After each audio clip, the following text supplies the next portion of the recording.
There has to be boundaries. You can't say because we were married and we can just do anything. Like, where did that come from? Like,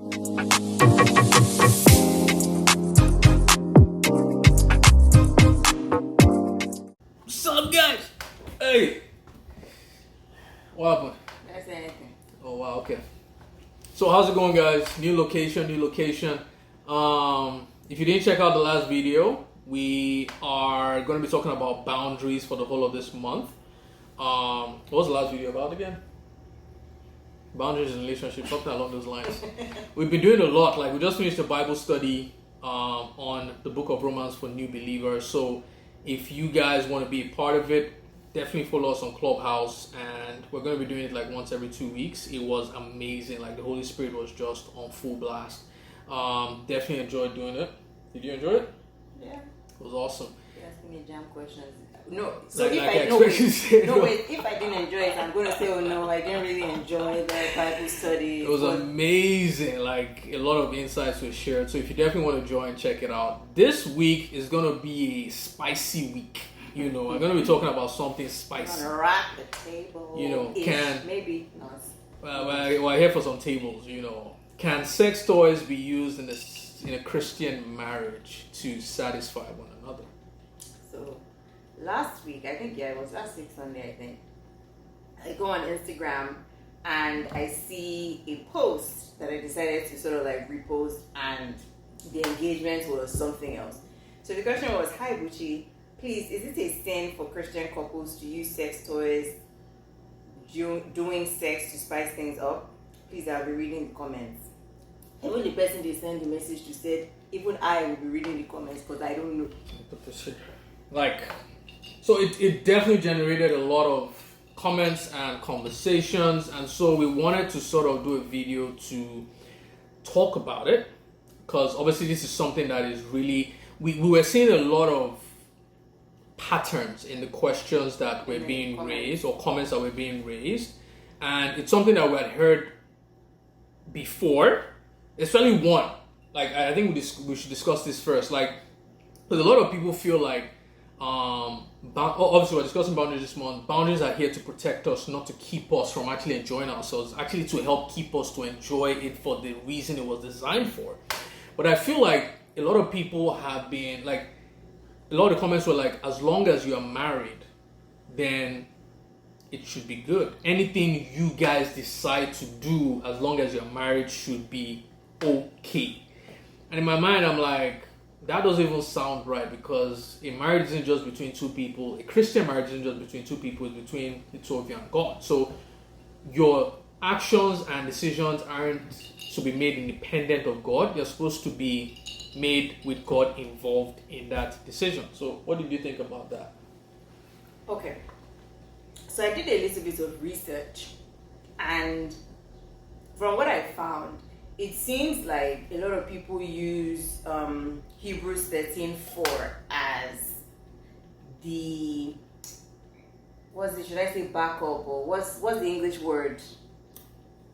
What's the English word now? I don't know. You guys get what I mean, as the reason or the backup for that position, right? But honestly, I feel like it's one of those scriptures that maybe has been mistranslated, right? So, okay, marriage is honorable in all, and the marriage bed undefiled, right? But whoremongers and adulterers God will judge. Now, that and the marriage bed undefiled, I think people assume it to mean the marriage bed cannot be defiled. However, when you read other translations, right, let marriage be had in honor among all, and let the marriage bed be undefiled.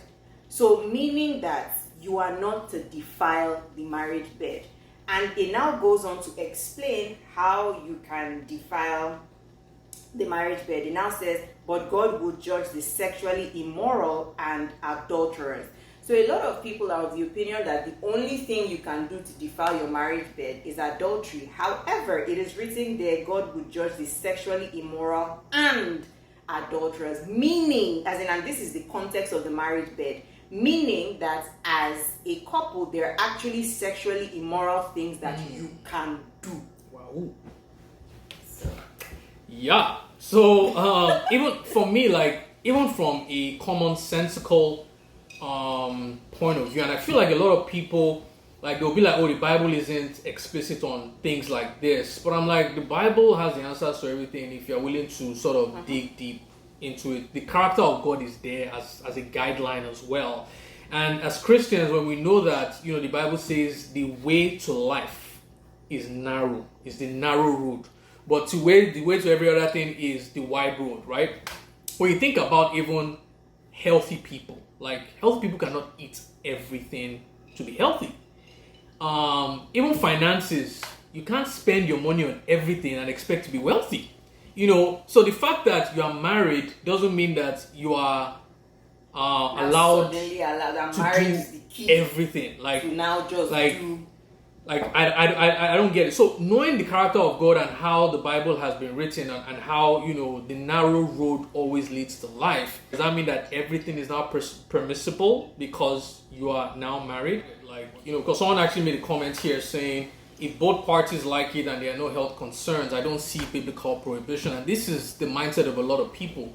You know, that, oh, because it's not in the Bible, then we are free to do whatever we want to do. But when you really think about it, I was listening to Pastor Mildred yesterday, and she made I saw the link. I was like, whoa, like this is where Rhema words come into play, where if what you're looking for isn't in the Logos, then the Rhema word should suffice in this situation. So she was talking about when Jesus Christ was tempted in the wilderness, you know, and after he had been tempted for 40 days and 40 nights, then the enemy came to him and said, if you are the Son of God, then turn this stone to bread. Now, this was a question of identity, because the enemy was trying to, you know, make like the same way he tempted Adam and Eve. You know, it was an identity question that he failed, and then he was able to take the authority from them. You know, if you want to be like God, then eat from this tree. If you are the Son of God, then turn this stone to bread. And Jesus Christ was fully within his rights to do it. He had the ability to turn the stone to bread, but he didn't because it wasn't in accordance with God's will for him at the time. You know, so I feel like the same thing where it says, you know, the enemy is trying to tell us if you are truly married, then you should be able to use sex toys. Then you should be able to do oral sex. Then you should be able to do whatever you seem or you deem right because you are now married. So we're not saying that this, because obviously this is a Rhema word for us, but ask the Holy Spirit, because that's the whole idea of a marriage. You are not just, the fact that two of you agree on something doesn't mean that it is what God is in agreement with. I guess that is what we're trying to say. You have anything to say? Yeah, and it was specifically with regards to that, because a lot of people gave that, oh, if both of you agree and it's not harming anybody, then it's okay. But I find that a lot of people actually don't do research, because there is actually medical research that shows that sex toys in the long run, as in when used repeatedly, and by repeatedly I don't mean you're using it every day or whatever, but you're using it relatively consistently over a long period of time, actually does have negative effects. For example, for a woman, you're using certain sex toys that you insert. Dildos. Those sex toys actually numb that, as in, not, let me not say numb, but desensitize that area. So with prolonged use, you have to keep, it's sort of like something, it's sort of like cocaine really. Like you have to keep using it and using it and using it and using it again to replicate that sensation, because... And guess what, if you're a single babe? Like, imagine you start using sex toys as a single girl. You know, you have all these 9-inch, 10-inch dildos out there. It will now cause delay for you in marriage, because when you now meet someone that's maybe is the right person for you, you get married to this person. Hopefully you're a Christian or whatever. Like, you know, you don't have sex before marriage, but then you then get into marriage and you have sex with this person. The person doesn't have the kind of size that you've been accustomed to. Now we start hearing things like sexual compatibility, or we're not sexually compatible. So now you start looking outside, or you're not fully satisfied because you've already gotten used to an appetite that you shouldn't have exposed It yourself to. wasn't the 90-Day Fiancé that we were watching, and this lady, she was engaged to this guy, and they'd been going at it for a while. So when she went to go and see him, she came with her bag of tricks, her bag of sex toys. Yeah. Usman. It's not Yes, Usman, bag of sex toys and stuff. And the problem was the prolonged use of that sex toy, of the sex toys, had desensitized her. So anyway, but we're gonna get to this. I think we're yeah, I think so. Okay, so that's basically what I wanted to say. Sorry, that a lot of people don't do research. So this is research that is actually out there as to a disadvantage of actually using a sex toy. So just because it's not necessarily, you can't see the harm it's causing today, doesn't mean there is no harm that it will cause tomorrow. Which is what sin usually does, because it's sweet in the interim, but then later on the consequences then reveal itself. Anyway, the next one, the reason why we object to this is, how is it going to help produce the fruit of the Spirit in your marriage? Because Galatians 5, let's see, talks about the fruits of the Spirit: patience, self-control, joy. All these things come with sacrifice. Like, nobody develops the fruit of the Spirit by exploring every single thing. Like, if the reason why God has created us and how we're supposed to live Christ-like is through self-sacrifice, then how is you exploring every possibility for satisfaction in your marriage or on your marriage bed going to produce the fruit of the Spirit? So for example, a lot of people don't even know this. Like, before you get married, you're thinking all you're going to be doing is having sex, but really you go tire. Like, after like the first year, you now realize that there's more to life than actually just having sex all the time. Bills make you realize that there's more to life. Not even that, like work. There are times when we are like, none of us are even in the mood. More likely her.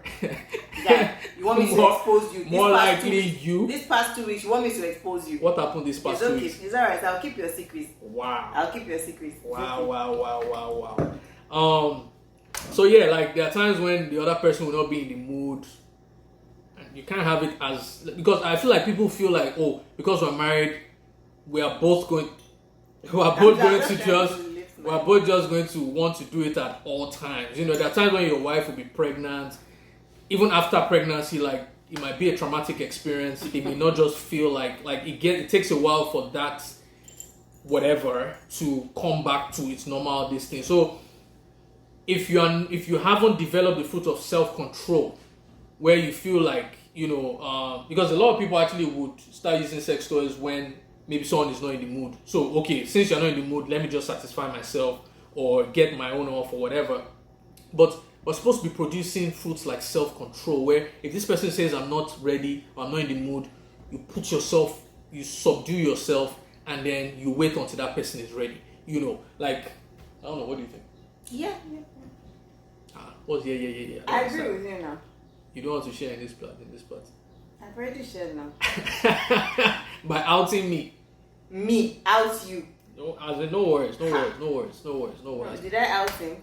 There was something I wanted to say here. Go into marriage to have your expectations renewed, not to fulfill lustful expectations of your life before Christ. And I feel like that's very important, because a lot of people come into marriage with the lustful desires that they once had in the world, and now they have Christ and they're like, well, you don't even know where these desires are coming from, but they came from your past life. But you're like, oh, these are my desires, so they must be right because now I'm a Christian. No, you need to check every thought that comes into your heart. You need to subject it unto the obedience and to the truth of Christ. So you really need to start thinking, where did this thought come from? Is it a godly thought to be able to use sex toys in your marriage? Like, I don't even know, like, the fact that we're discussing this, I don't even understand. Like, I don't know why it is a bone of contention, because you would think this is pretty obvious, but I guess not. For me, and you've said it, for me, critical evaluation is sort of like my my mantra. That is what I preach. And a lot of people are of a certain opinion and then just go with that opinion, but oftentimes the opinion is wrong. And I remember the first time we had, this was like maybe a month ago or so, that we had another controversial discourse around oral sex. And pornography came into the mix, and then someone was talking, as in someone mentioned, okay, fine, that oral sex was influenced by pornography and stuff, and they were like, oh no, that people had been exploring long before, that pornography is like a relatively new thing and all of that. But a little research will actually show you that pornography dates way, as in, the porn is in the Bible, pornea, it's in the Bible. That's the root word for pornography and a lot of the sexual immorality that is detailed in the Bible. So it's pornography as we know it today on TV, because as in the television is a relatively new invention. Book that, like magazines. So Playboy magazine. Exactly, Playboy, because those things are sort of like relatively new inventions. But back in the day, in the Roman Empire, they had their own form of pornography. They had orgies that people used to go and look at and stuff like that. And somebody even talked about the Kama Sutra, how that has sort of like a lot of these things that can help you and stuff. But a lot of people don't even know the origin of the Kama Sutra. Apparently, it's I think it's a Hindu. It's of Hindu origin, and it's supposedly inspired by sex between two gods, basically two Hindu gods. So my question then is, you go and buy the book Kama Sutra and you're bringing it into your Christian marriage. Like, you're bringing in inspiration from strange gods into your Christian marriage. So we need to start critically examining our desires, our preferences, and our expectations. What are the roots of these things? And that brings us to the next question. But before we get there, somebody made a comment saying, I think it is okay because it's a way of spicing things up. And we shake that table. I like when you say and this is the argument we get a lot, like, oh, it's there to spice up the marriage, but where does it end? Because it's a relative experience, a relative form of satisfaction, and whenever anything is relative, there's no end to it, because what satisfies you may not satisfy the other person, so they'll just keep on taking it as it goes, which is one of the reasons why I'm thinking it's not biblical, but, because God is absolute, like there's truth, there's a way of doing things, anything that would there's no relativity in God. Anything that will leave you feeling relative or subjective, like, oh, it depends on this or that, or allows you run with something in your mind that doesn't have a destination, you have to question that thing. Because think about food, for example. Okay, you start eating food, you put spices in there, you put salt in there. At some point, your taste buds become used to that flavor, And then if you're now saying, oh, I need it to be more flavorful, you need to add salt again. And the more salt you keep adding, you actually end up ruining the whole food. I thought you'd have stopped since, but you end up ruining the entire meal. And that is how it is with a lot of things like this in our lives. You think, oh, we're going to spice it up. That is how they got into anal and bestiality and all these things, because our bodies cannot be satisfied, which is why the fruit of the Spirit, again, you need to have self-control. You're literally creating an appetite that cannot be satisfied. Like, it cannot be satisfied. You dealt with this flesh before. And what a lot of people don't realize is a lot of these things stem from lust. And a lot of people, they hear the word lust and they think is just, yes, lust can be sexual and stuff, but you lust for other things. Lust is like a gateway. Like, once it enters into your life, it opens the doors to so many things. Lust cannot be satisfied. Lust is like a bottomless pit. Yep. It has an insatiable appetite, which is why, again, like we said, you always have to examine your preferences, your desires. Where is this thing coming from? Why can this thing never be satisfied? Exactly. So to get to what you were saying about, we need to question our desires, because I think someone put a comment saying I believe there's a spiritual backing for things created. What is the spirit behind the toys? Like, whenever we're we're approached with this kind of things, like we need to start asking why. You know, it's even a good business practice to get to the root cause of something. They call it the 5 whys. You know, that the moment you ask why 5 times, it will help you drill down into why you're actually doing something, the motivation behind it. So sex toys, like, what is the motivation behind it? What is the spirit behind it? Did you have something? It sort of like reminded me of a few comments that we got that, I think we need to read one of these ones that if it's coming from a pure place in your heart for your spouse, then it's okay. But if it's because you've become perverted and allowed the devil, it's a thing of the heart. If you are really just trying to spice things up with your spouse for pleasure, then it is fine. But if it's because you have become perverted and allowed the devil take over in your mind, then I'm like, how do you know that you've become perverted and allowed the devil to take over your mind? A lot of people are like, oh, it's a thing of the heart, just check your heart. Is it the same heart that the Bible said is desperately wicked? So, like, these are the things that we really need to start questioning. You can't trust yourself, as in you can't. Even God says, I won't just judge your works, I will judge the motivation, the motives behind what you did. So the fact that you're using, like, you need to start questioning yourself. Like, a lot of these things, trust me, came from the porn industry. You were exposed to this thing at some point in your past.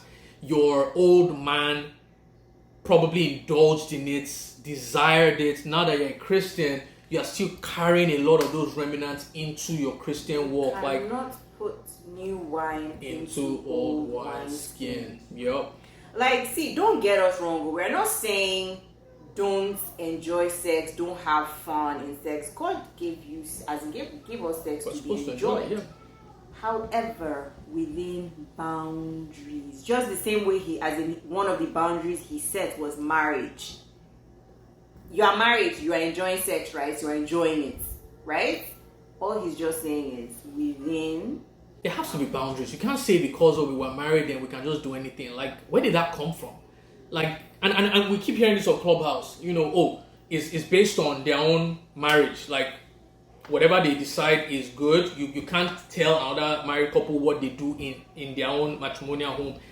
That is not biblical. Like, everything has boundaries. Every single thing. Right? Then the 4th thing we want to talk about is, aren't sex toys third parties? Like, if the Bible says that the 2 of you are supposed to become one, and adultery is literally when somebody else walks into that covenant or that agreement, then are sex toys not third parties? I actually found this comment pretty interesting because I know, like you said, most people think of a third party as another physical human being. So this one was actually a very interesting concept, and I feel like one that probably definitely needs further exploration, because when you look at it, a third party is somebody giving someone other than your spouse, as in an entity. Yes, the entity happens to be an animate object that is a human, but it's an entity that is giving you or your spouse or whoever is committing the adultery sexual pleasure. So this sex toy is now, fair enough, it's an inanimate object, but it in itself is still an entity other than your spouse that is giving you that sexual pleasure. So I definitely feel like it's one that's... You think about it, like, even marriage is a spiritual exercise. Like, it's a spiritual thing. Like, when sex toys are introduced into a marital setting, it produces spiritual spiritual consequences of everything. Desires, like, because say for example you're using a dildo, like, you can't just use a dildo, like, you're now thinking of it creates images in your mind, basically, right? What does okay? So what this particular comment that he made reminded me of a story that I heard years ago, right? It was of this guy, as in when he was young, he lived on a farm. When he was younger, he used to masturbate in his room. And those that live abroad, you know how their houses are. The houses are made of wood. So you can really hear when things are moving and stuff like that. You can really hear what's going on in certain rooms. So they always used to tease him that, guy, why are we always hearing noise, as in like shaking or movement from your room and stuff? So he got embarrassed because he knew what he was doing. So he then changed his MO. He decided to wait till everyone was asleep and then go out onto the field to masturbate. And of course, because it's a farm, you can't wear just normal shoes now. He used to wear his farm boots. So when he was masturbating, he was looking down, and the image that was imprinted in his mind was his boots. Now, what a lot of people don't realize, and one thing that is sort of like a partial explanation to the concept of soul ties, is the fact that when we have sex, certain hormones are released, and those hormones have specific functions. Now, for women, there are two hormones. There's oxytocin, and there's another hormone that starts with a V that I can never ever remember its name. And then for guys, the hormone is dopamine. Dopamine, that sounds familiar, right? Yeah, that's crack cocaine. And it actually, which is why guys' experience of sex is different from that of women, right? Because in guys, it elicits that addictive feeling. So, which is quite similar to, which is why guys are just always looking for sex left, right, and center, because it synthesizes. Explains a lot. Go on. It synthesizes that the feeling someone gets from taking cocaine. Now, for women, it's a bond, as in oxytocin is a bonding hormone, which was sort of like created that when you're having sex with your husband, that's a way of bonding with him, of getting closer to him, which is one of the reasons why people often find it difficult to get over their first, because that is sort of like the highest level of bond that they had. Now, the reason why I'm describing this is that when those hormones are released, the synapses in your brain creates an association that this hormone is released based on this image, this experience, right? So let's fast forward to that guy. He grows up, of course he grows up, he gets married, but now there's a problem, right? Because the hormone dopamine has caused an association between him orgasm and the image of his boots in his mind. So even when he's married, having sex with his wife in bed, he's still wearing those boots. And his wife is like, okay, this role-playing business is over. Like, these boots, like, they're freaking me out. Can we just have normal sex? And the guy cannot he can't have sex without those boots, because the association has been so solidified over the years in his mind that he now cannot have, he had to basically go to therapy.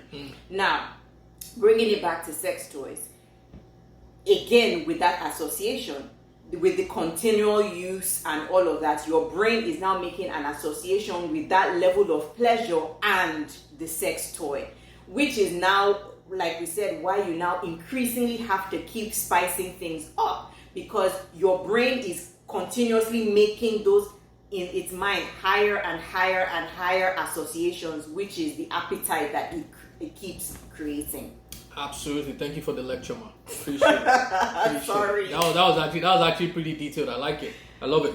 So yeah, it brings us to the last one. Like, isn't it just another form of masturbation? Which really it is. Like, we've been in certain clubhouse rooms where someone mentioned how he's currently in a long distance relationship with his wife. Well, long distance marriage, yeah, and they use sex toys as a way of virtually having sex with each other, and they were asking if it was a sin or not. And no, as in he called it masturbation. Yeah. What he asked was, is it a sin to masturbate in marriage? In marriage. And sort of like this is what we're talking about, where people are of the opinion that just because you are married, certain things that were considered wrong before you're married are now acceptable in marriage. And I spoke, and they were attacking me like I was saying something off. They're like, oh, who made it the judge and juror over what's like? Show me in the Bible where it says when that people are in a long distance marriage that they can't have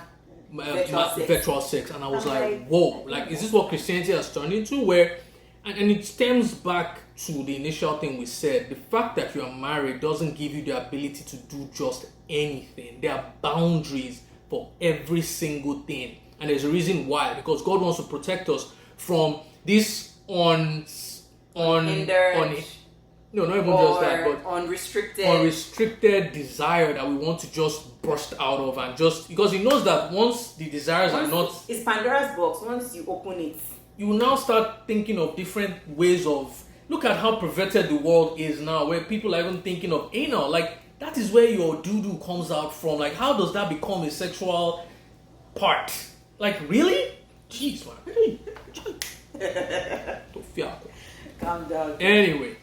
So yeah, like, what do you guys think? I think we've come to the end of this Actually, there was one thing that we missed that we're going to talk about.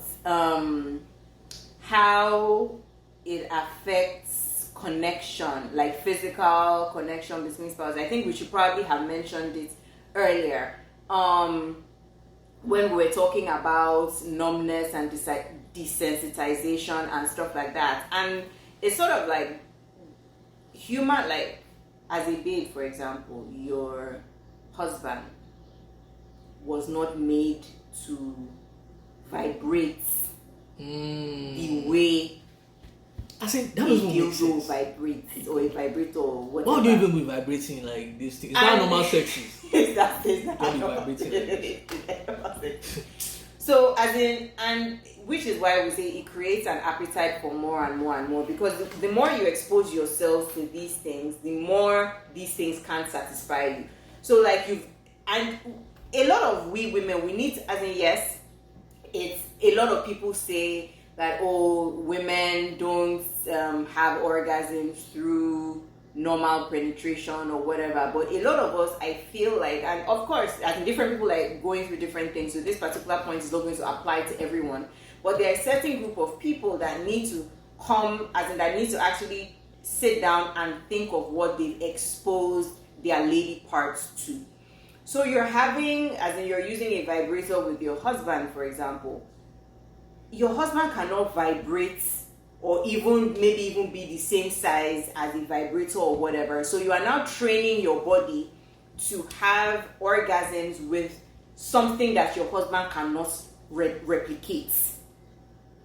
We need to, we really need to stop and think of what we are training our bodies to find normal, what we're normal, the experiences that we're training our bodies to see as normal, right? And it just keeps drifting further and further and further away from what from what one human being can do. Exactly. And that's a very valid point, because whenever we hear people pushing this agenda of, oh, women cannot have orgasms through penetration, it's usually women who have not kept to the design that God initially created. Keep yourself until marriage before you explore sex. It's usually women who have gone and had sex with multiple people. Now you are used to certain things, and now you're in a marriage where what was supposed to give you pleasure is no longer giving you pleasure to what your body has been trained to accept. Now you're looking for other ways to now fix a problem that was initially, I don't even know what I'm saying now, but a problem that should never have been created in the first place. Let's just end on this note. 1 Corinthians 6:12. You say, I am allowed to do anything, but not everything is good for you. And even though I'm allowed to do anything, I must not become a slave to anything. A sex toy is going to keep you a slave. That's a question for you. Have a good weekend. Bye.